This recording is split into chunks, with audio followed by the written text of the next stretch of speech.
xoş adamın alına ki, nəfsi öz əlindən əziyyət çəkir, başqalarını arxain eləyib özündən. Başqaları bunun yanında o qədər arxaindir ki, mənə bundan ziyan gəlməz. Bu bir parça nurdur insanlar arasında. Belə adamlar özü qəliz olmur. Hərdən biz elə bilirik ki, ariflərlə yaşamaq çətindir, o tələbkar olar.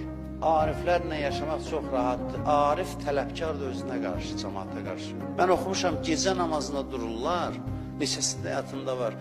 Pəncəsinin üstündə yol gedir ki, evdə dəstəmaz almağa gedir ki, heç kəs oyanmasın. Gecə namazı qılan bu deyil, qışqırıb bağırsın, durun, Allah baxır filan, yatırsınız, ayıb olsun sizə. Bu deyil, mərifət bu deyil. 2 dənə əməl eləyib, basıb cəmaatın gözünü çıxardarsan ki, durun, ay bədbəxtlər, durun filan. Belə adamlar da var. Amma bunlar özünə qarşı tələbkardır, başqalarına qarşı müstəhəb ibadətdir. Ailəsi arxaindir, bu bizi bezdirməyəcək, bizlə sərt tutmayacaq, çətin rəftar eləməyəcək.